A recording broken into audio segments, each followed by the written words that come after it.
during those first few years of Nazi rule, before things got more extreme, the Nazis would often justify their own racial policies against the Jewish people by comparing them to Jim Crow policies in the United States.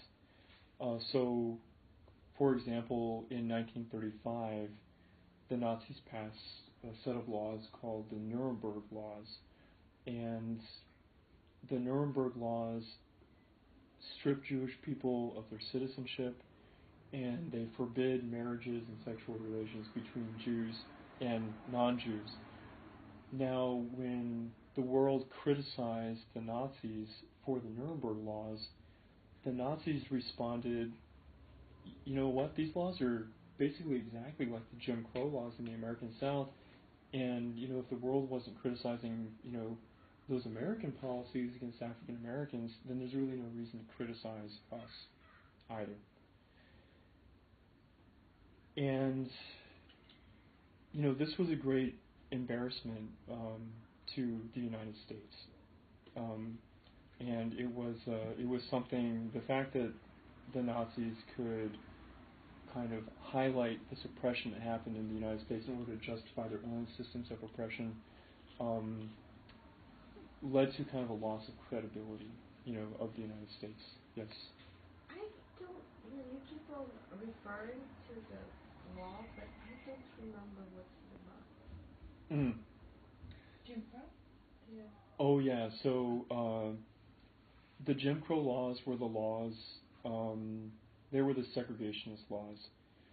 So when I mentioned the Nuremberg laws, and I said stripping Jews of their citizenship, the Jim Crow laws stripped African Americans of their citizenship, denied African Americans basic political rights like the right to vote, led to segregationist laws. You have to live in this neighborhood, you can't come into this store. Those were Jim Crow laws. So the Nazis passed laws, in the Nuremberg laws, they were very similar to what African Americans in the South lived under. The fact that the Nazis could basically kind of justify their systems of oppression by highlighting the systems of oppression in the United States led to this loss of American credibility.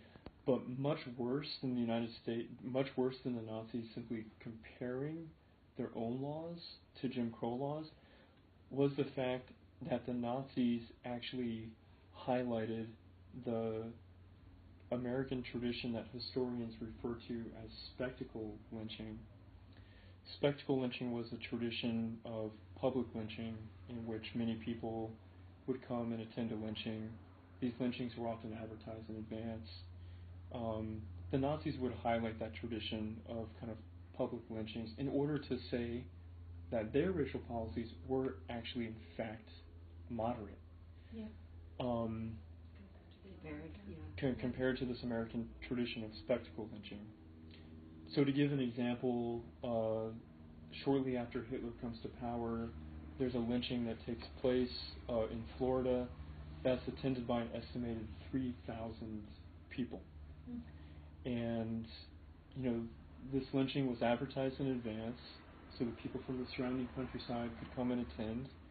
And part of the tradition of spectacle lynching included professional photographers being there to take pictures.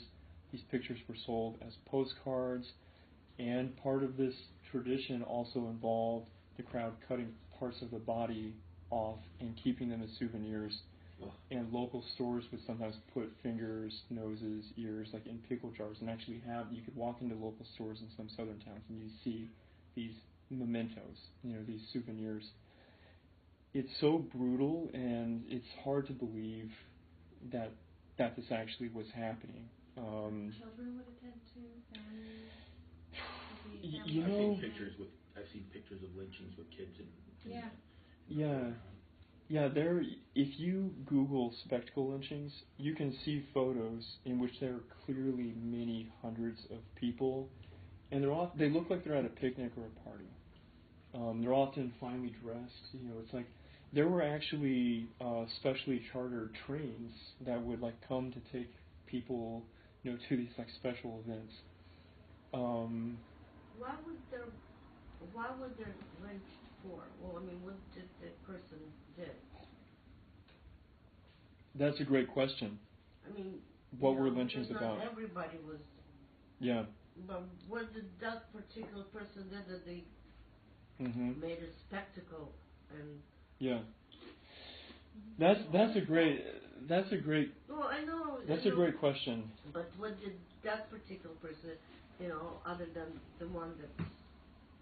So I think to give an answer, I'd have to offer like a history of lynchings, and to I'm not sure if I can just do this off the cuff, but I'll do my best to try to encapsulate it in just a minute or two. So after the Civil War ends, the thing that African Americans need the most to be free is land. Freed slaves, they want to kind of be away from the white community. They say that we just need land, and with land, we could grow our own crops, we could build our own houses, we clearly have all the skills to do this, we just need land. Now, during the Civil War and after the Civil War, there were instances of, like land was given to some extent, but it only took a few years for Southern, businessmen and Southern elites to say, hey, you know what, that land that the federal government gave away, like that rightly belonged to us. And so there's a brief point in time where African Americans gained land, but then that land was quickly taken away.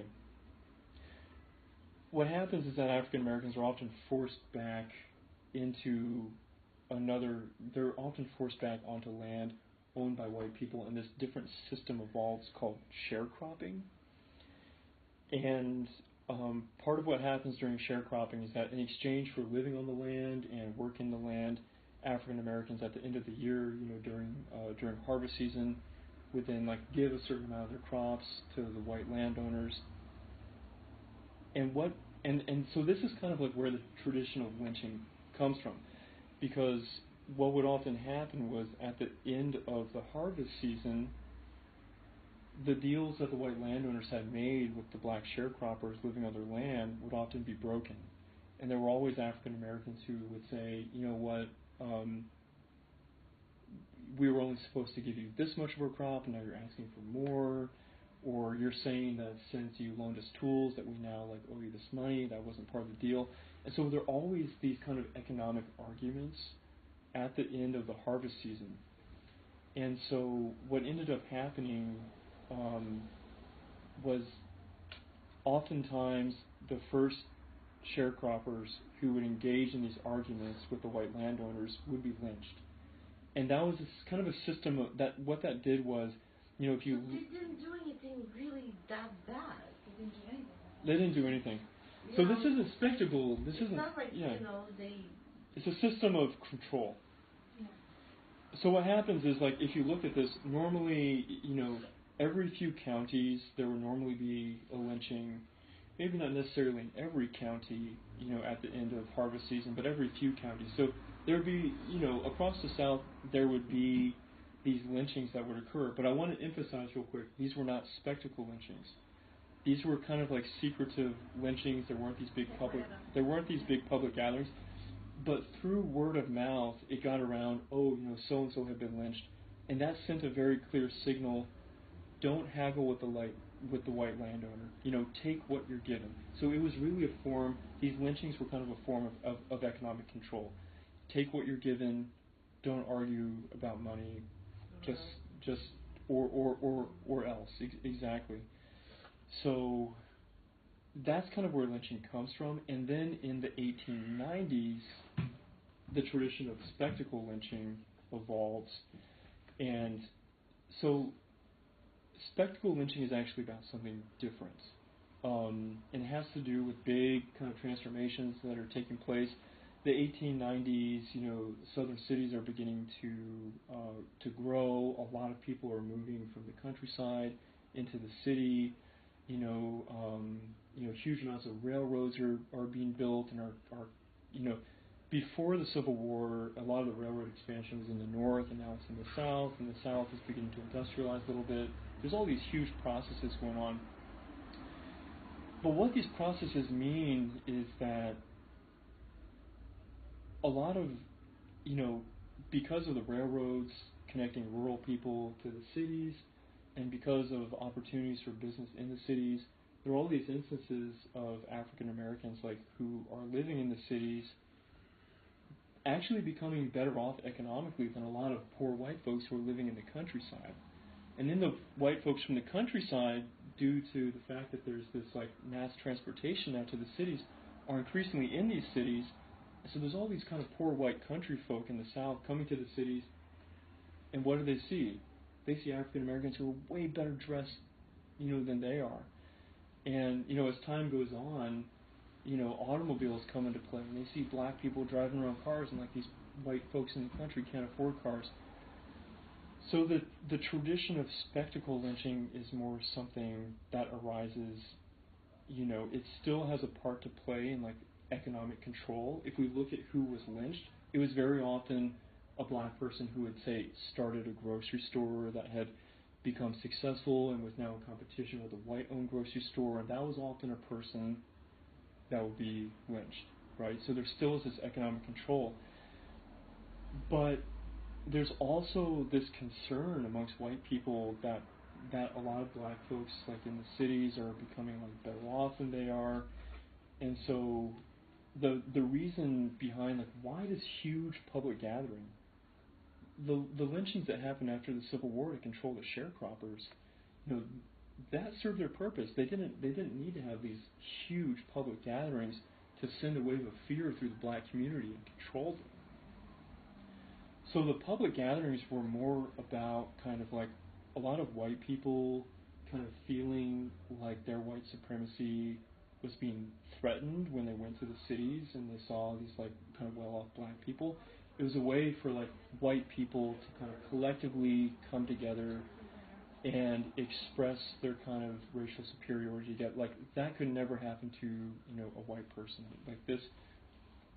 So it was kind of as white people were kind of wrestling with feeling, poor white people wrestling with feeling inferior to some of the successes that black folks were having in the cities, they could come together at these gatherings to kind of realize that they were still kind of the superior race in the superior position, even if they were poor, So it's still, it's not about a black person committing a crime, in other words. But something that's important to say is that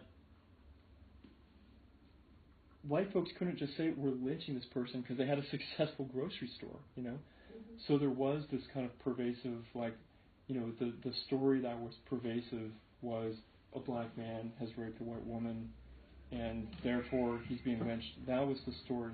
The black man attacking the white woman was this pervasive Southern story. But if you looked at who was lynched, normally black folks who had engaged in some kind of economic argument, or who had risen to some kind of economic prominence. So I know I just deviated from this whole Nazi thing. We're going to jump back into that. Because that only gets better. I mean, let's jump back into that. We're white people. So this is clearly, it's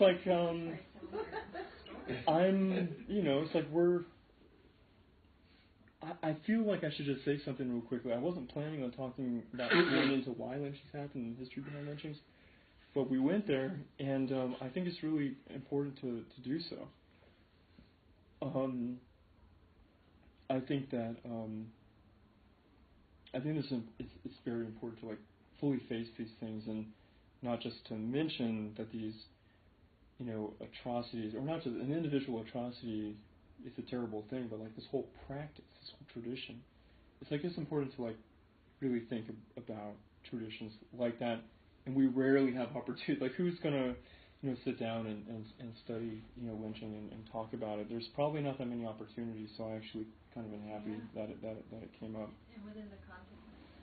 So here we have the Nazis pointing to this tradition of spectacle lynching in order to say that their own racial policies are actually moderate. And German newspapers when there were lynchings in the United States, would actually advertise, there would be articles on the front pages of German newspapers talking about these spectacle lynchings, and there would be these photos, these photos that you mentioned, would be on the cover of major German newspapers, and the articles that accompanied, the articles for the purpose of German kind of propaganda, always highlighted the fact that the U.S. Congress consistently failed to pass anti-lynching legislation. Now, the reason why these German newspapers emphasized that fact was because then they could say that, this isn't just like some crazy instance of like mob law in the United States. This is the United States government accepting and condoning this practice. So that was an effective way for the German government to point to the United States and say, you guys really have no right to criticize us at all. So to go into that a little bit, when the United States did criticize Nazism, the Nazis would basically say, you know what, when you guys publicly torture black people and Congress doesn't do anything about it, we don't come and interfere in your affairs. And so we suggest that you don't interfere in our affairs either.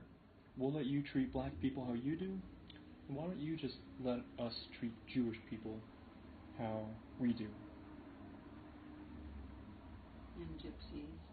And gypsies and plenty of other people. Mm-hmm.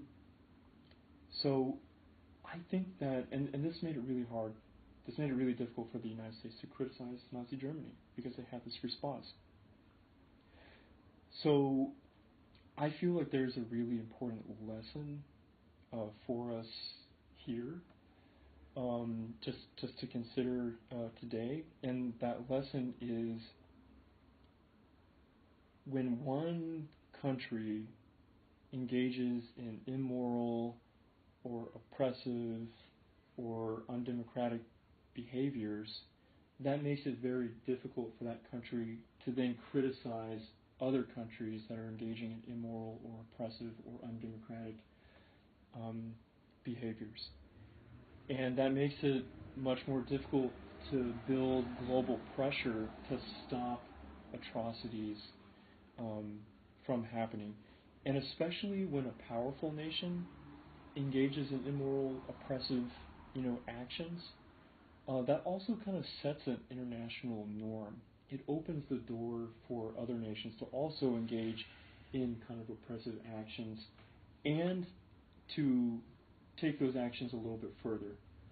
So the Nazis could point to Jim Crow and say, our Nuremberg laws are basically Jim Crow laws, and then they can just push it a little bit further and a little bit further until things get really bad. And as they're pushing it further, they can say, you know what, it's like, this is really still pretty similar to what you guys are doing, and it's it's really not that different until things get really bad. We see this happen over and over again in world history. So I think it's important to, this can clearly lead to like a global downward spiral if country after country feels like this norm is acceptable. It's like the refugee crisis. We don't let enough refugees in here. Yeah. And then we tell, they have to go somewhere. Yeah. Other countries can say, well, you guys aren't letting any in. Mm-hmm. Why do we have to let them in? And then all these, people everywhere. I mean, I would also say that, to build off of that, if a leader was to arise, in our country, that it seemed like they were attacking basic democratic institutions, or institutions that were kind of the foundation of democracy.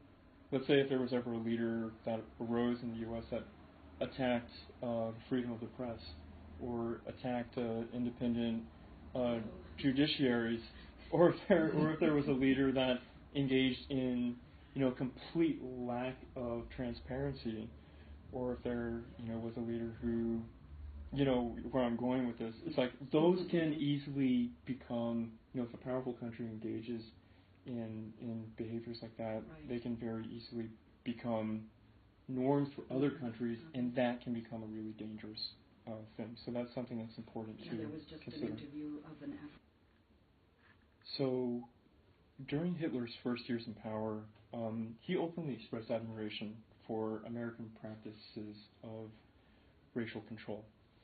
And even more than this, Hitler and his chief advisor and strategist, Joseph Goebbels, they actually saw those systems of racial control that were already in place in the United States as being a good sign that the global fascist revolution that they were planning could actually be spread to the United States. Now, most white Americans did not think that a strong, powerful fascist movement could develop in the United States. But there were communities in the United States that were really concerned that a large fascist movement could indeed develop here.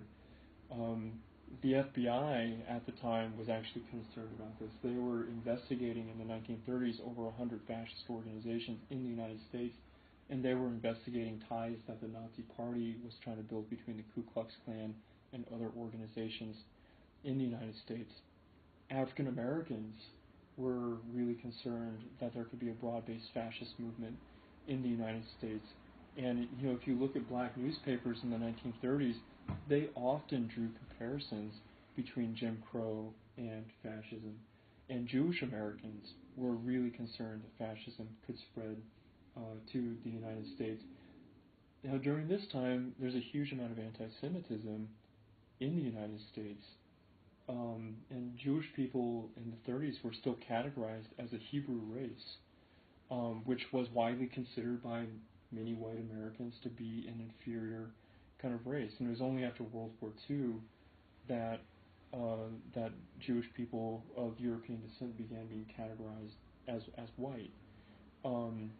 So Jewish people are suffering from their own kinds of prejudices and oppression in the United States, but their fear that fascism might spread to the United States was actually based less on their own oppression, and it was based more on what they saw happening to African Americans in the South. Because when Jewish Americans looked to the South, they saw a race-based system of totalitarian control. That's what Jewish Americans that's how they tended to look at the American South. And Jewish Americans were concerned that this race-based system of totalitarian control, if there was a precedent for that in the American South, they were really worried that that might be able to expand to other parts of the United States, or that might begin to apply to other peoples in the United States. So Jewish Americans were really concerned.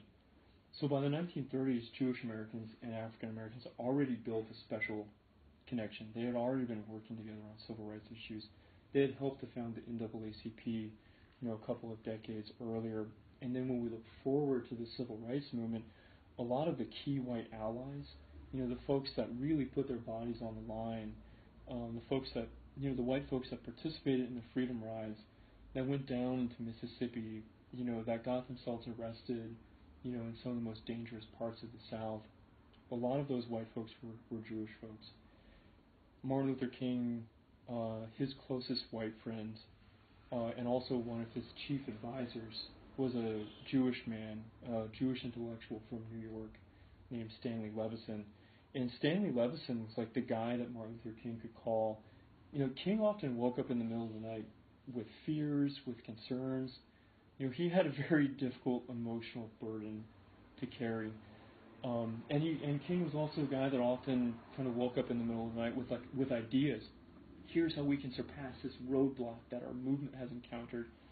And Levison was the guy that he would often call, at 3 a.m.